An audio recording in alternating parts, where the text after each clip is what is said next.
Okay, so let's start. So ano ba i-expect natin for this topic?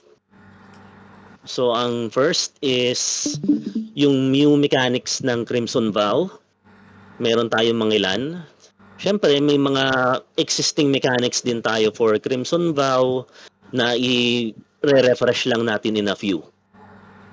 Next, may ilang card errata tayo for Crimson Vow.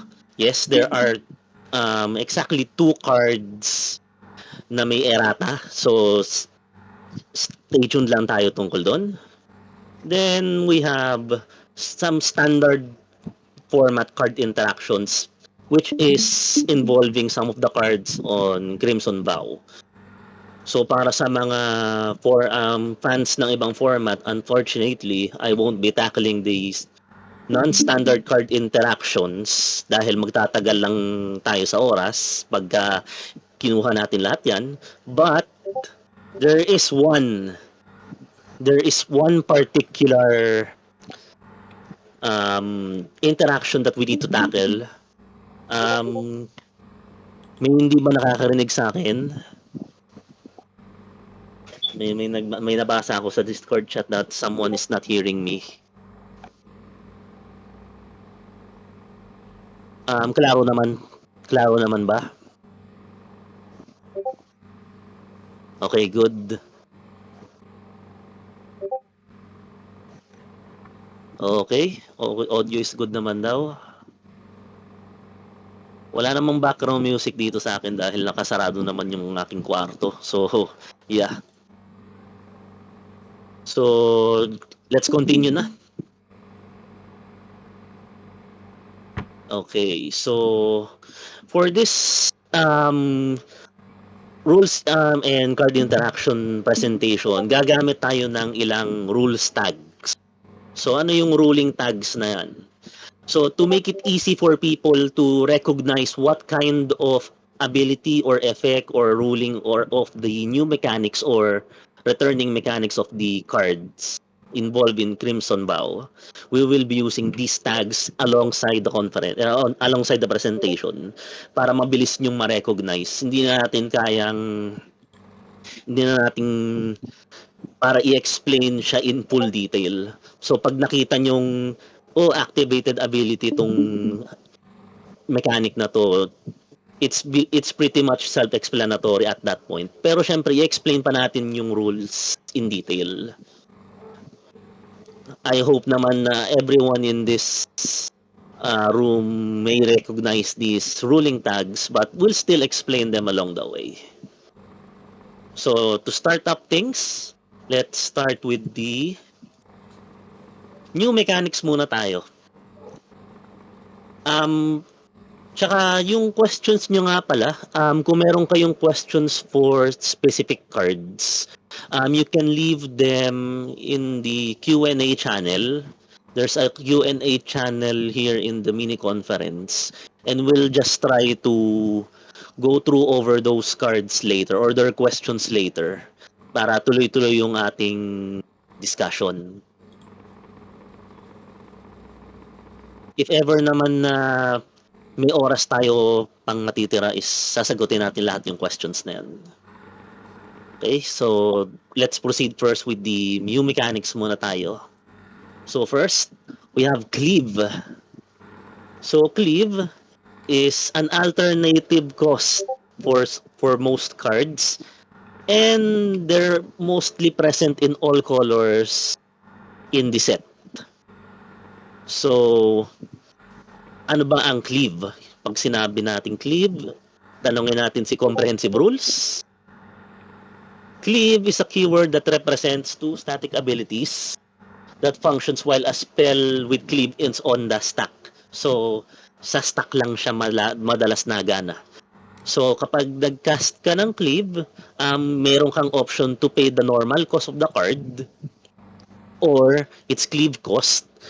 But when you pay the Cleave cost, you will remove all the words in square brackets.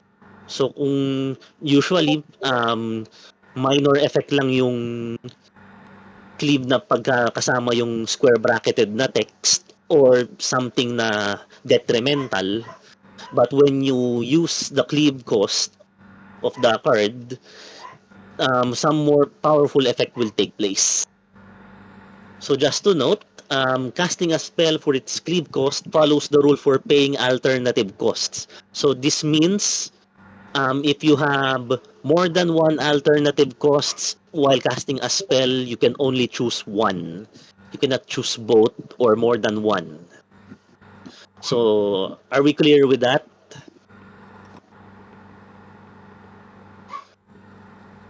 Walang... O sige, susim walang sagot. So means clear tayo tungkol doon. So meron lang tayong konting interaction muna tayo sa Cleave. So let's say, ayun, teka, may naiwan tayo. Cleave second ability is a text-changing effect. So it's under 702.148B. So nasa layers yan. If there are effects that care about layers. So eto muna tayo. Meron tayong konting interaction question tayo dito. So let's say nag-cast tayo ng galvanic iteration. Then the next spell that we cast was Alchemist Gambit for its cleave cost. So the question is, ano yung magiging itsura ng copy nung Alchemist Gambit? Anyone who can answer? Just leave your answers in the chat. Wala yan, may list. Since hindi naman din to mid-poll, can just describe what the copy will look like.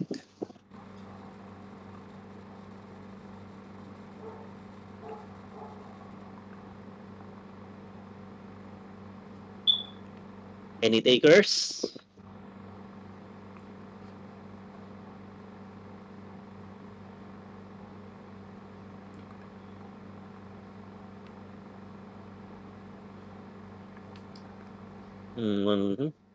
Sige, antay lang tayo mga 1 minute.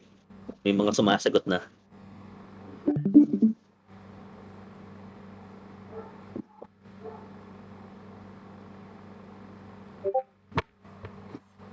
Okay, someone answered. Patrick answered. Cleave copy of Alchemist Gambit.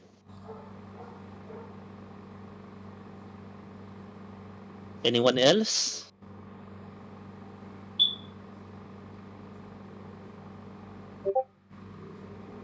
So Eric said the same. Anyone else? Baka merong ibang may sagot. Okay, same. Same daw si Tatu.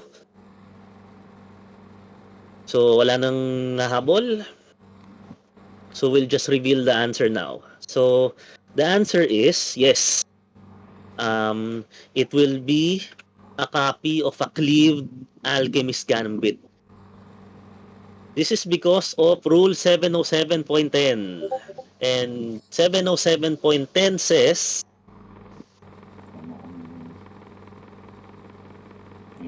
if you are copying a spell, activated or triggered ability, kasama lahat including alternative costs. So, if you cast the Alchemist Gambit for its cleave cost and you copy it with something that makes spells copy spells, pati yung part na tatanggalin yung square brackets na text, kakopy niya rin.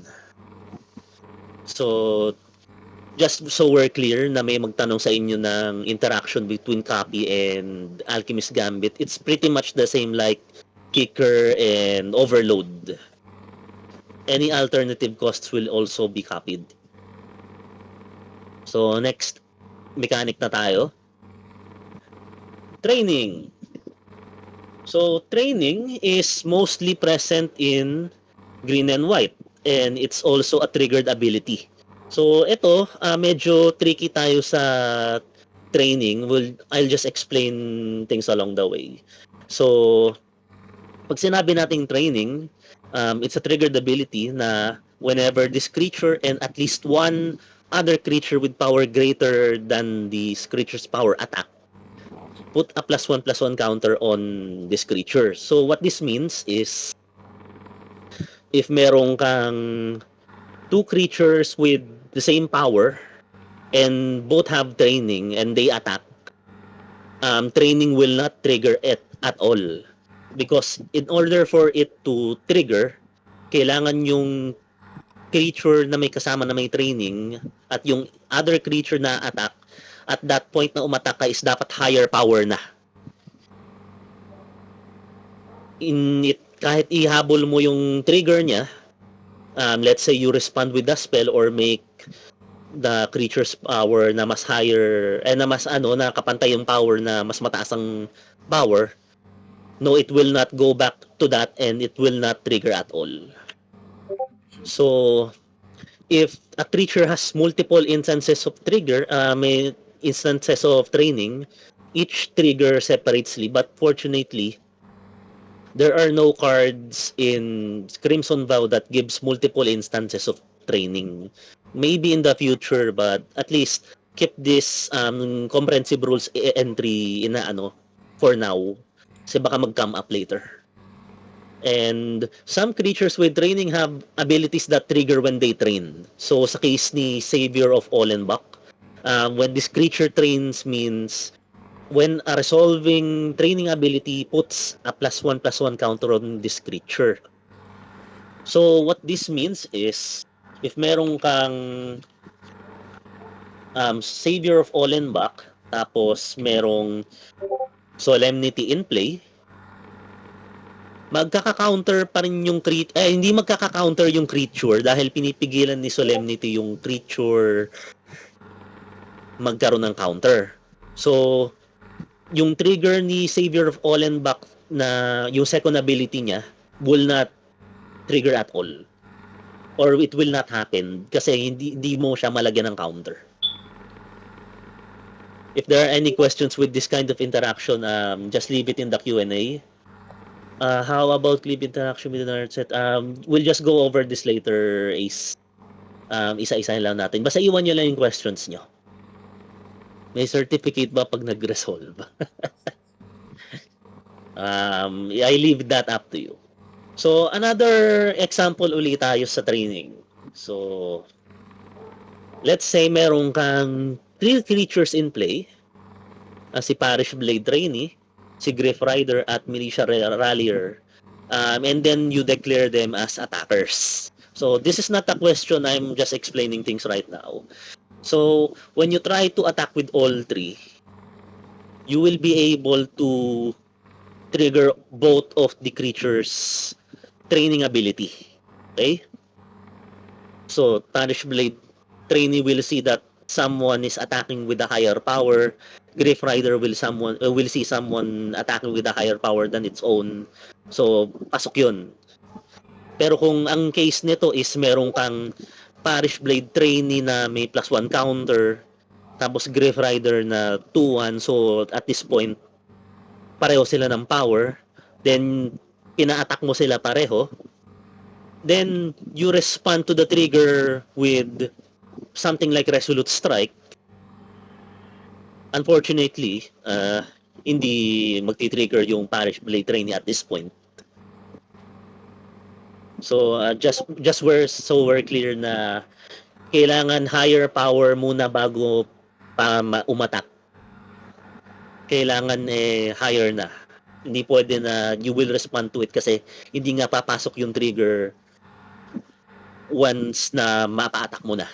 At nakita na pareho sila ng power. So, just leave your questions if ever and we'll proceed with the next mechanic.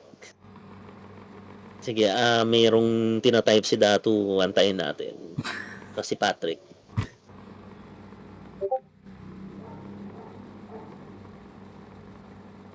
Yung counter siguro, sige. Tayo na lang natin si Datu. So, proceed muna tayo sa next mechanic natin. Innistrad Crimson Vow is introducing a new type of token. It's called blood tokens. Datu, sagutin natin yan later. Iwan mo na lang sa Q&A. Okay, so Innistrad Crimson Vow is introducing a new type of token which is called blood tokens. So there are a lot of cards in Crimson Vow that produces blood tokens, but for the sake of limited or the set itself, it's mostly present in black and red. There are two cards, one in blue and one in white that produces blood tokens, pero majority would lie in red and black. So blood tokens are an activated ability which reads pay one generic mana, tap discard a card and then sacrifice this artifact to draw a card. So cost yung discard at yung pag-sacrifice in addition dun sa mana. Nothing much fancy about blood tokens except that there are a lot of cards that care for blood tokens. For example,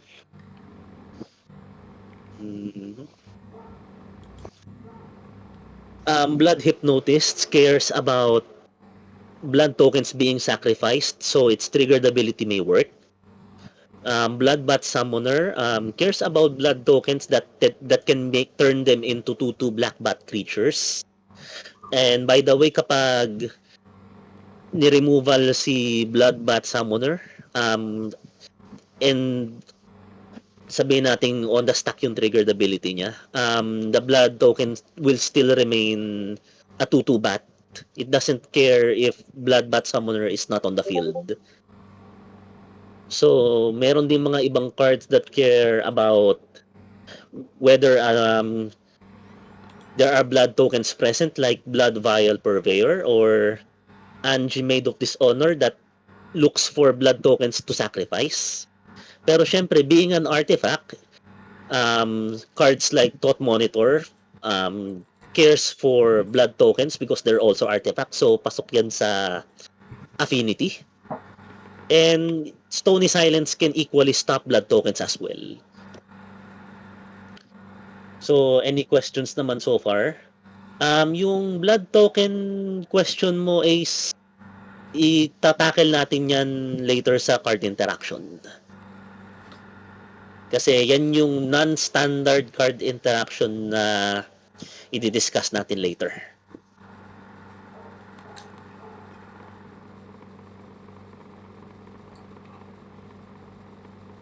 So, klaro tayo sa blood tokens.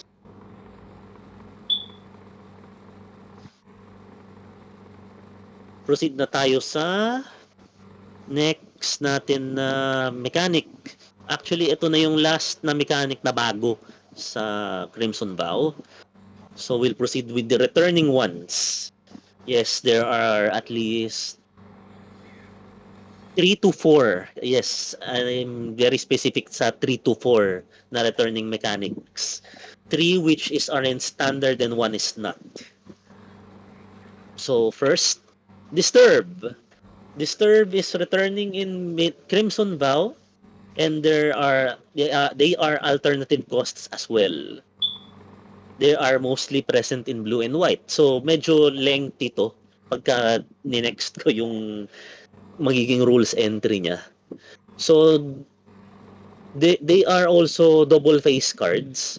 Mostly, lahat ng disturb cards sa Crimson Vow, the front face is always a creature and the back face will always be an enchantment. Opposed sa Midnight Hunt na yung front face and back face niya is both creatures. So, ang Disturb ability is found on the front face of some transforming double face cards. Hindi naman lahat. Basta anything na may Disturb lang. And Disturb cost means you may cast this card transform from your graveyard by paying the cost of the Disturb cost instead of its actual mana cost. So, when you cast a Disturb card on the stack, from your graveyard, you are casting it for its back face, not the front. But its mana cost will always be, or the mana value on the stack will always be the front face side. It's not the disturb cost.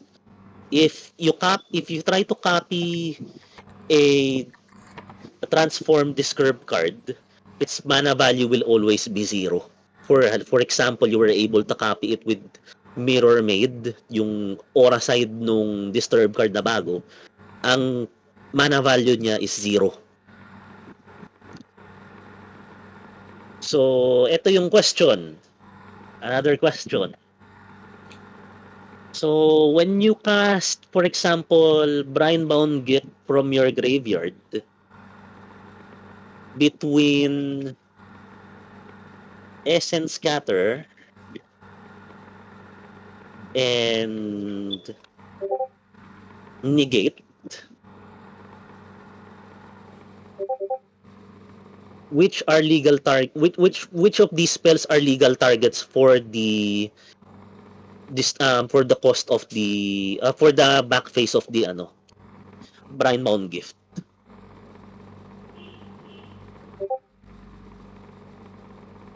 So Patrick said Negate.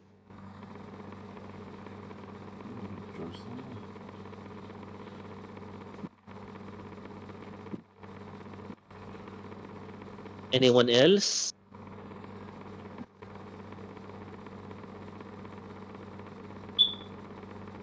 Okay, so wala nang ibang hahabol? Okay, so Jarb says also negate.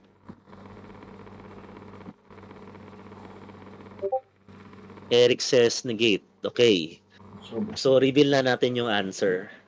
So dahil nga you're casting the disturb card for its back face, cards like Essence Scatter that sige, tuloy muna tayo. Cards that care for creature spells won't be able to target the disturb card kasi you're casting it from its back face and it's not a creature spell on the stack. But cards like negate are okay. Kasi nga non-creature na siya on the stack. Dato yung checking ng mana value ng back face, very specific siya dun sa comprehensive rule entry ng disturb. Eto, balikan natin. Yung question mo is, its mana value is calculated using the mana cost for its front face only.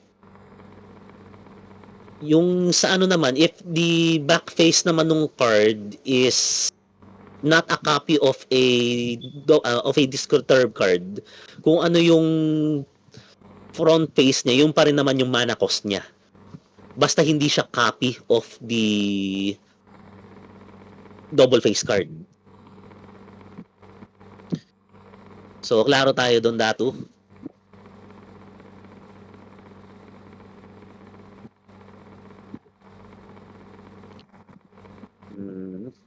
Hindi nasagot si Datu. Sige. Okay. Sa ano lang naman, sa copy lang naman siya na nagiging mana value na zero. Pero kapag hindi siya copy at yung actual card siya, kung ano yung front face, yun yung mana value niya. So, balik na tayo. So, another returning mechanic. Ito medyo natakil na to madaming beses ni Sai. Daybound and Nightbound. So, Daybound and Nightbound is a static ability. Sad to say, it's not a continuous effect. It's just something true about the permanent. And it's mostly found in red and green. Walang ibang werewolf ngayon. At hindi ako werewolf for this presentation. So, medyo lengthy itong Daybound and Nightbound. So, kapag nakakita kayo ng wall of text, huwag kayong ma-intimidate. So, Daybound and Nightbound are found on opposite faces of some transforming double-faced cards. Pag sinabi nating Daybound, if it's night, this permanent enters the battlefield transformed. As it becomes night, this permanent is front face up, and it with its front face up, transform it. This permanent can be transformed except by its day-bound ability. So kung meron kayong mga cards na tulad ni Moon Mist, no, it will not transform via Moon Mist. And anytime a player controls a permanent with its front face up with Daybound and its Knight, that player transforms that permanent and it happens immediately. At kung nagtataka kayo bakit hindi na-tackle ni Sai yung Daybound Nightbound, because it's not a state-based action, kaya wala siya dun. Next, anytime a player controls a permanent with Daybound and it's neither day or night, it becomes day. Automatic yun. It will just happen immediately. Hindi nyo mare-respond or anything. So, 702.145 is basically the same as 702.145B except na nightbound naman and basically same. Kung gabi lang is magta-transform siya ng gabi. Yun lang siya. So, anytime a player controls a permanent that is back face up with nightbound in its day, that player transforms that permanent. Basically, same din ng 702.145D. Pero meron tayong kakaibang rules interaction na so far naman hindi pa nangyayari. Pero kung ma-encounter nyo to, eto siya. Anytime a player controls a permanent with nightbound and it's neither day nor night, and there are no permanents with daybound on the battlefield, it becomes night.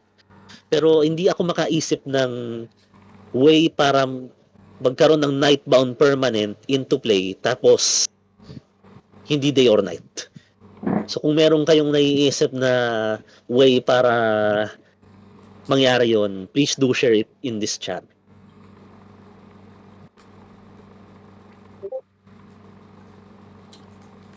So, klaro tayo doon.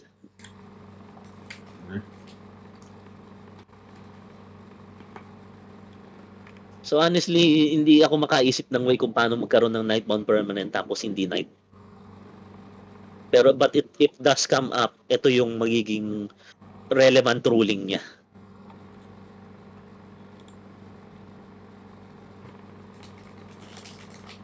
Yes, Stephen.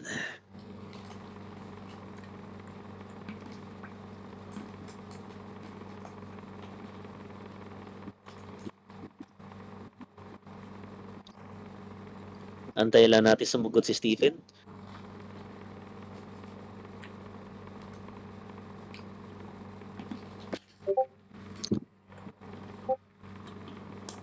Yes, that is true. Walang CMC like the MDFC, so mahirap i-cheat out yung back face niya. Then again, kapag merong biglang nagkaroon ng way para i-cheat out yan, please do let us know. I am equally as interested.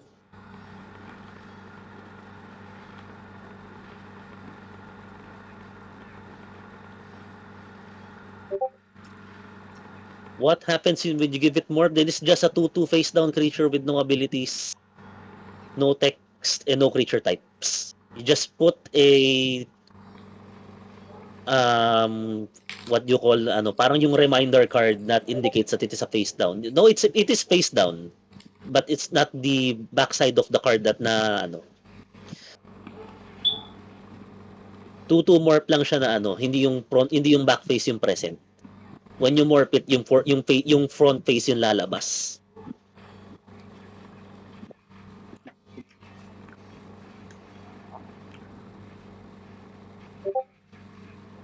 Pwede siguro night tapos yung question dito AJ is may nightbound permanent kang itatry i-cheat out sa play pero hindi night.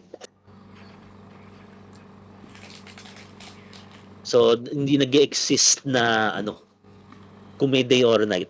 As in Martin's terminology, void. It's a void.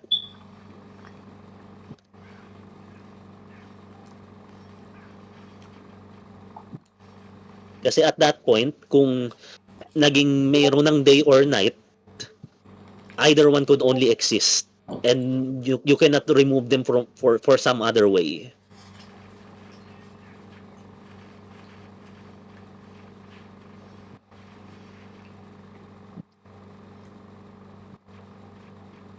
Kaya nga medyo prepared this time around ang R&D tsaka yung rules guys natin sa naggumawa nito na meron nang silang hinandang rules entry for this just in case it happens. Pero so far naman kapag meron kayong nakita na nakagawanan, isipin nyo muna paano nila nagawa yon then refer to this ruling.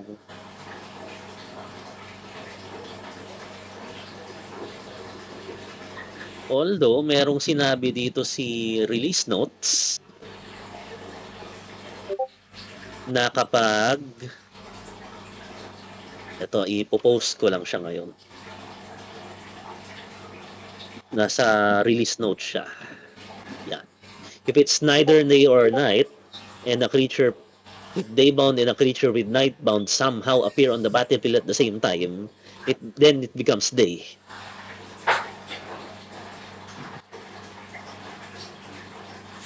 Ayan Martin corner case yan, parang pinilit natin. Pero yeah, it can still work.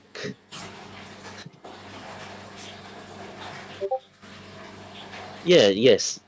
Medyo corner case lang. Thank you. Okay. So meron tayong question. Again, hindi naman kahirapan to. Parang hinahanda ko lang kayo para sa quiz ni Joel. So, ito yung question.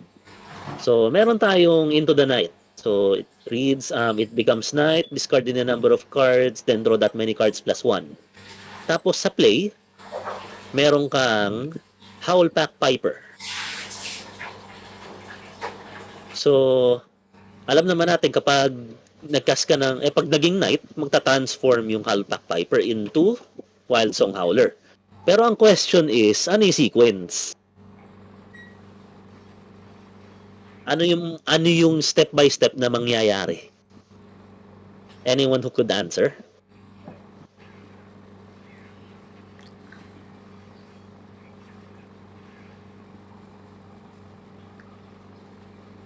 Sige, bigyan ko kayo ng 2 minutes to think of what sequence that can happen.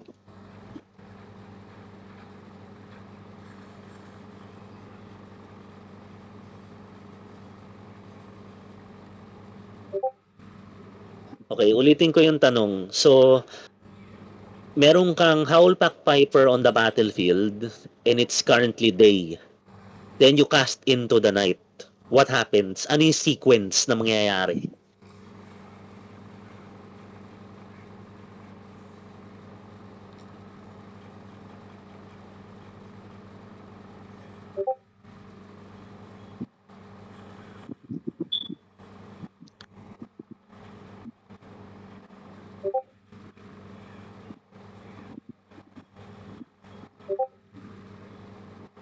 Okay, so sabi ni Ace, Into the Night resolves, then Howlpack Piper transforms. Sabi ni Martin, magiging Night, then discard and draw that many, do the Howlpack trigger thing. Sabi ni Datu, the Piper transforms while it is into the Night is resolving. Its triggered ability goes to the stack after Into the Night resolves, okay? Any others?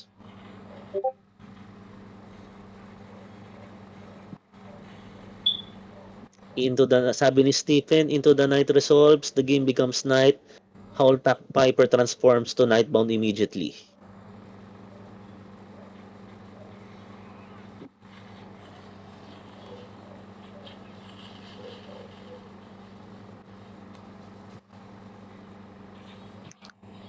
So, antay lang natin si Mark at saka si Jarbs. Sabi ni Mark, day and night, transform and put and trigger into the stack, discard and draw that many, transform, trigger, resolve. Okay?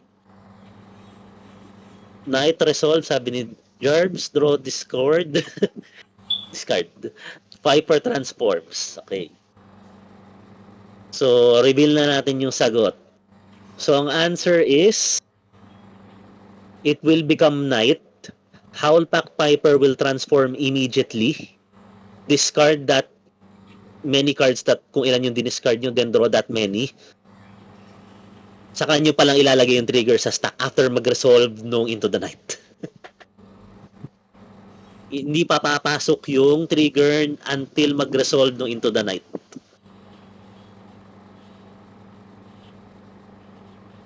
So, just in case na may magtanong sa inyo nito, ito yung magiging sagot. Kasi, baka may halimbawa na may mahablot kayo ng nag-transform yung Wild Song Howler, may makukuha card, tapos biglang isama niya i-discard sa Into the Night.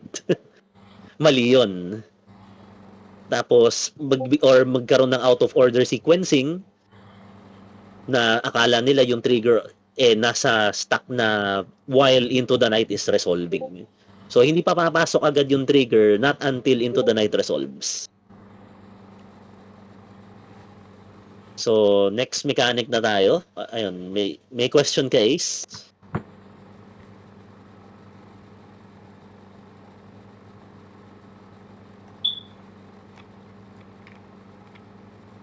Sige, i-type mo lang muna yung question mo. Proceed lang tayo sa next na mechanic. So, ito, returning mechanic, exploit. Medyo madali lang to. So, triggered ability siya. And is mostly present in blue and black. Well, as far as Innistrad Crimson Void is concerned, blue and black lang talaga siya. So, what exploit does is when this creature enters the battlefield, you may sacrifice a creature. So, may option kang mag-sacrifice or hindi. And a creature with exploits means exploit a creature when the controller of the exploit ability sacrifices a creature. So, ibig sabihin nito, mangyayari lang yung exploit ability if you actually sacrifice a creature. Even if yung mismong creature that cost the exploit ability is the one you sacrificed. So, another question for exploit. So, hindi naman siya talagang kahirapan. Meron kang Skull Scab. It enters the battlefield and its exploit ability triggers. However, your opponent responded with Infernal Grasp. So, what could possibly happen?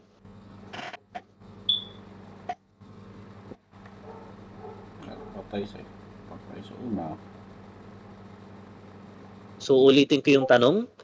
You cast Skull Scab and then it resolves.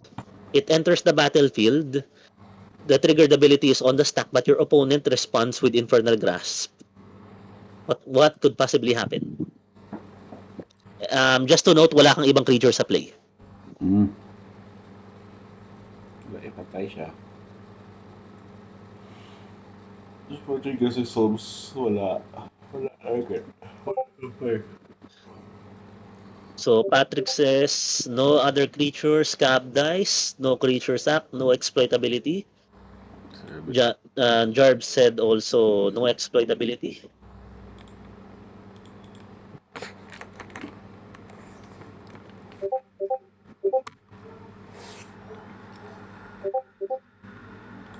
Datu said you will not be able to sacrifice a creature to the exploit ability. Okay, medyo naiba tayo doon. So, Stephen says, exploit resolves as normal without any creatures being sacrificed. Ace said, ETB, exploit on the stack, removal resolves, no chance to sack for exploit.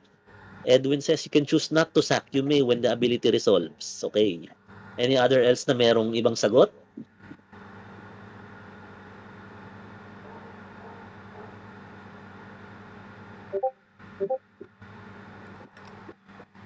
You sack a creature to the trigger, you are sad. This is to assume na meron. Pero the question is, nag-iisang creature lang si Scab.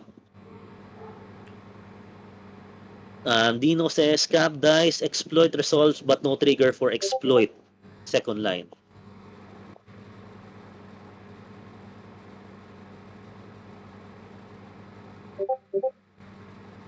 Yeah, Eric said, you are still sad in the end. So, i-reveal na natin yung answer. Sa mga nagsabi ng no other creatures Scab dies, no creature sack, no exploit ability. Yes. Tama si Eric. You're sad. You're still sad in the end. You don't get any exploit triggers, but you do get a sacrifice trigger. Yun nga lang, wala kang masa-sacrifice. So, medyo self-explanatory naman ang exploit per se. So hindi naman siya kahirapan i-understand. Since it's just also a returning ability. So here's just a bit of a trivia. Sino nakakaalam ko saan galing set primarily ang exploit? Ayun, may nagsumagot. Nakakaalaman na ng edad. Yes, sa Dragons of Tarkir siya nag-start. At inintroduce siya uli for Crimson Vow. So, expect may mga exploit shenanigans tayo in the next coming months. Hopefully, hindi naman maging kasing overpowered tulad ng dati. So, next. Itong next mechanic na to, ito yung fourth na returning mechanic, pero hindi ito present sa main set ng Crimson Vow. The mechanic is soulbound. It is a triggered ability. Para lang baka kasi may magtanong kasi sa Crimson Vow Commander lang siya nag-exist. Wala siya sa main set. But since we're in the topic of Innistrad Crimson Vow as a set and Commander set is there, so kasama siya sa sa i-discuss natin. Medyo wordy ito, pero madali lang naman siya. Soulband, may dalawang triggered ability siya. Yung una, when a soulband permanent enters the battlefield, tapos meron kang isang creature na unpaired at wala pang naka-pair dun sa creature, is soulband. Yeah.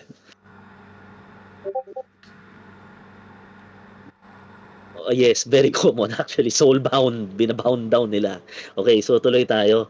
So when this creature enters the battlefield, tapos yung creature entering battlefield na may soulband, tas merong isang naka-unpair na creature, you may choose, optional siya, you may choose to pair the creature with soulband to the creature na wala. Yung hindi pa naka-pair. Tas naka-pair sila as long as both creatures remain on the battlefield.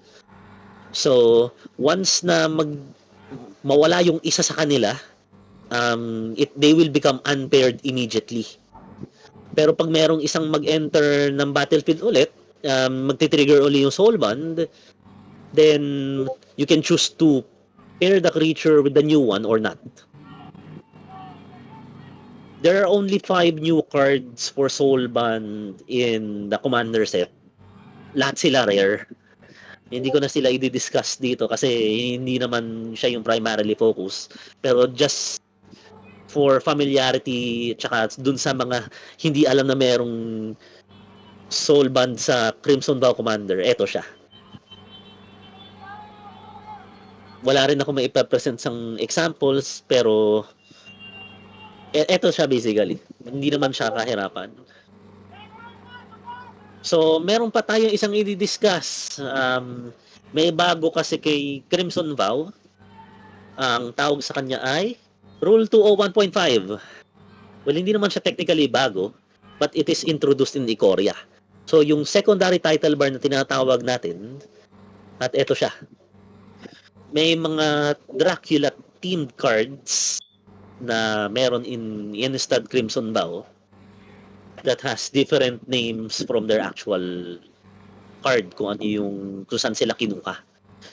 So, ano ba si Rule 201.5? So, some versions of Ikoria, Lair of Behemoth cards and other promotional cards, actually, di pa nila ina-update to.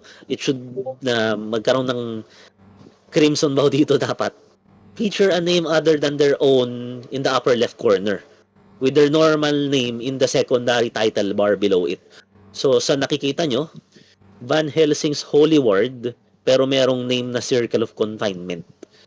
So, these cards have only the card name specified in the secondary title bar, not the name printed where a card's name would normally appear. Baka kasi makonfuse yung iba. Ang actual card name niya is Circle of Confinement, hindi Van Helsing's Holy Word. There is no such card named Van Helsing's Holy Word in Magic the Gathering. At just to expound on it, the name on the top is just flavor text. Yet it has no effect on gameplay. So kahit anong mangyari, circle of confinement pa din siya. Hindi siya si Van Helsing's Holy Word. So to that note, if you name, sabi natin meron kang meddling mage, and you name Van Helsing's Holy Word, sadly, that was, hindi siya legal play. Kasi nga, dahil hindi nga actual card name ang Van Helsing's Holy Word, but if you name Circle of Confinement with Meddling Mage, well, yeah, yung kalaban mo siguro hindi mo na makakast yung Circle of Confinement. But they cannot also cast Van Helsing's Holy Word all the same kasi nga Circle of Confinement siya. So just in case na meron lang magtanong sa inyo, yun, ito yung 201.5. So, any questions so far? Bago tayo mag-proceed sa next entry natin.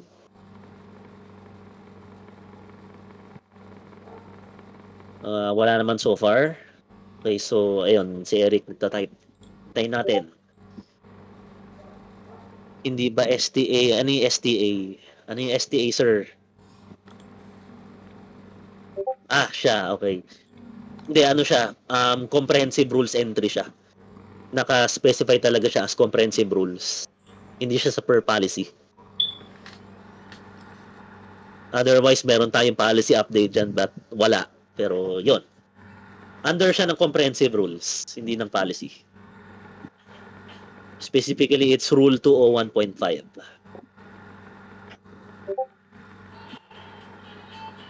Yes, hindi siya matatanggap kasi hindi nga siya talaga actual magic card. Pero merong mga certain instances, kung i-discuss natin policy-based, ganito siya.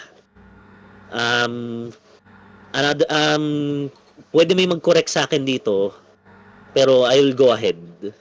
So let's say merong kang meddling mage, pero hindi ka familiar sa card na Circle of Confinement. You asked the judge na kung pwede, obviously you cannot name Van Helsing's Holy Word as a card. But you can try to describe as much. For example, in-name ko yung card, yung merong Van Helsing's Holy Word pero hindi ko alam yung actual card name niya, is acceptable kasi na-recognize naman niya kung ano yung card na yon. So yun yung sinasabi mo, Eric, na within the policy. As long as you can describe the card. Kasi hindi mo, for example, nalimutan mo yung pangalan pero nare-recognize mo siya.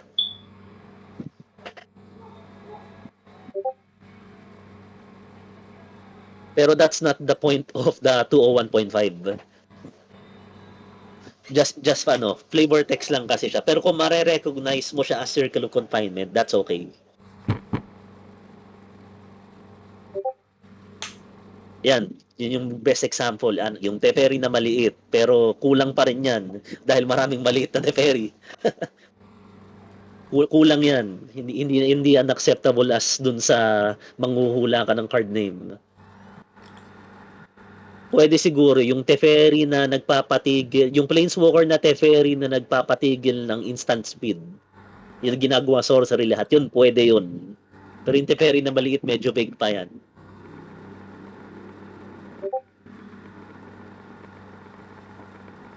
Ayan, sabi ni Joel, basta clear.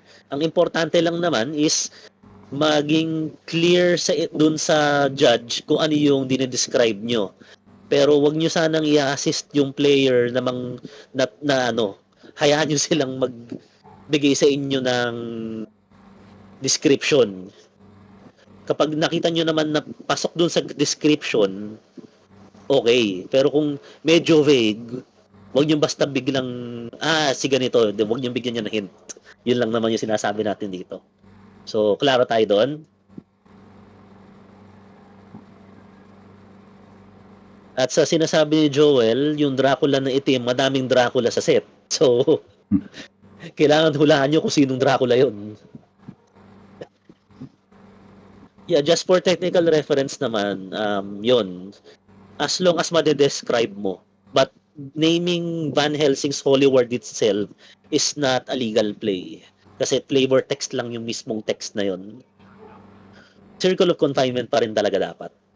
Kasi may mga fancy people tayo na naglalaro ng mga fancy cards, di naman natin may iwasan. Tapos may mga bagong players na hindi na mare-recognize bigla yung card na yun. So, yun lang yung point natin. So, any other questions?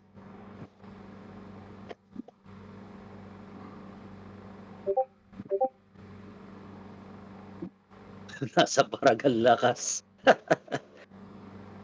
Okay, so sabi ko nga kanina, meron tayong two cards of utmost importance. Merong errata ang Innistrad Crimson Vow dahil hindi tao lang ang WotC, hindi maiwasang magkamali. May nakakalusot pa rin sa QA at hindi natin maiwasang pansinin. So, ang unang errata, Blood Vial Purveyor na akala ng marami ay sobrang lakas. Well, malakas pa rin naman siya dahil it's still a 4-drop 5-6 flying trample.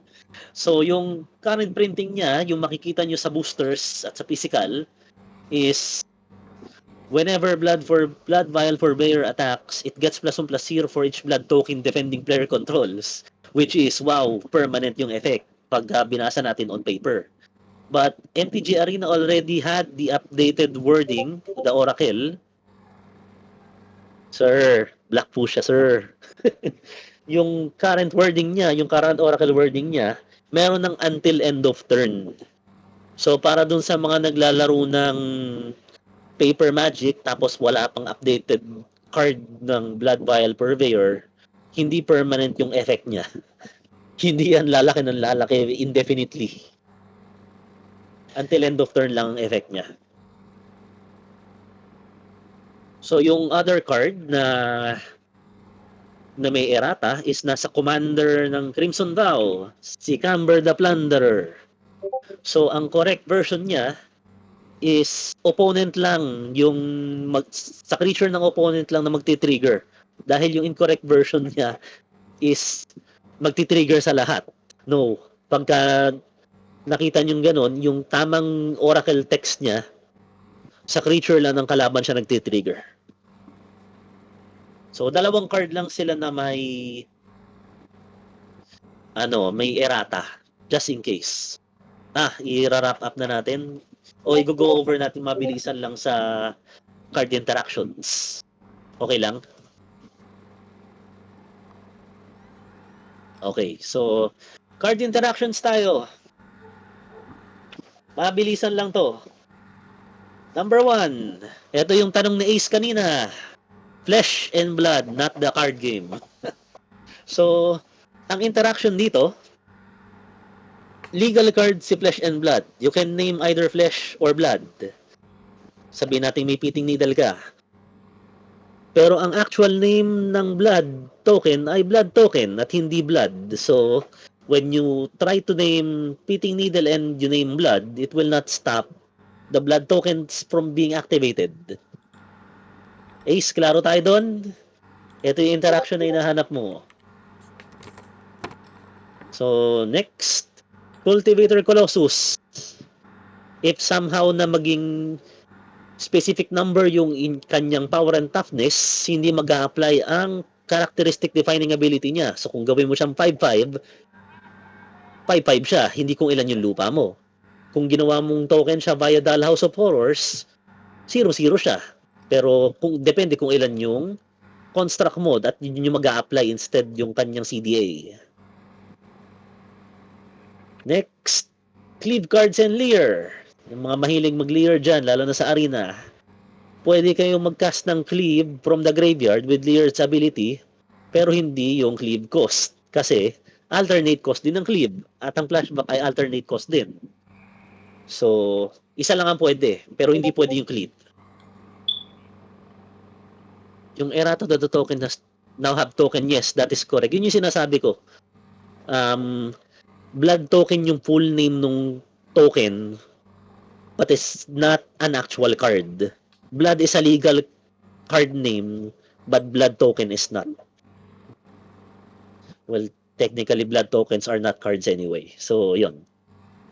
Next, Mirror Hall Mimic. Ito, may mga nagtanong nito sa Ask the Judge. Pero dito na natin, lilinawin na natin. So, let's say, Mirror Hall Mimic copying either side of those Daybound and Nightbound permanent.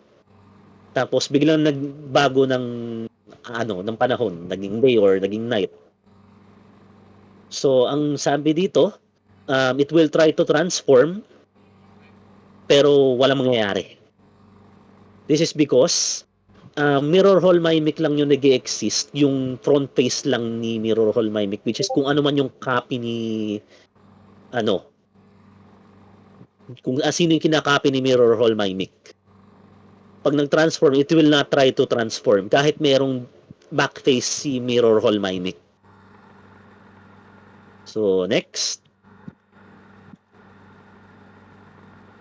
Yan. Dollhouse of Horrors. Same pa rin ni Mirror Hall Mimic. Kung nag-create ka ng token gamit ng Dollhouse of Horrors tapos double face card siya at nagtry siya mag-transform, hindi siya magta-transform kasi walang back face yung token.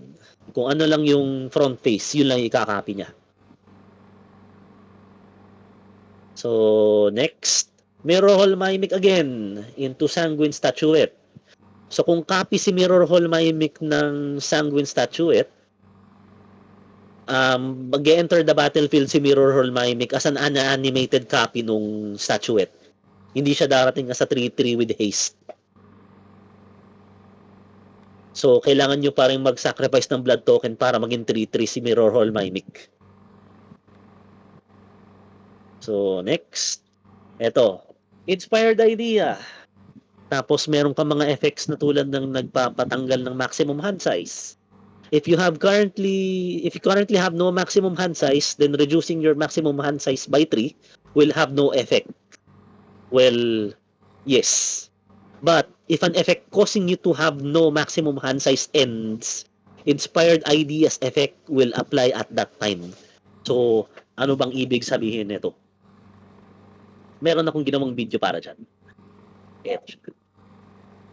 So, nakikita nyo naman in play, meron na tayong wizard class, pero hindi pa siya leveled. So, let's try to see what will happen. So, currently, wala akong maximum hand size. I will try to cast Inspire Idea without its cleave cost. So, I draw 3. Check natin kung ilan yung hand size natin. Infinite pa din. And we will try to bounce wizard class. Tignan natin ang mangyayari. So, reduce na yung hand size ko by 3. So, recast natin ngayon si wizard class. Check natin ulit kung ilan yung maximum hand size natin. So, infinite ulit. So, try natin ulit mag-cast ng isa pang Inspired Idea without its cleave cost. So, infinite pa din. So, try natin ulit i-bounce.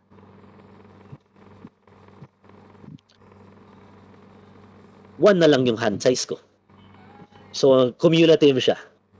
Basta pag nag-end yung maximum hand size mo at any point, mag-a-apply lahat ng Inspired Idea.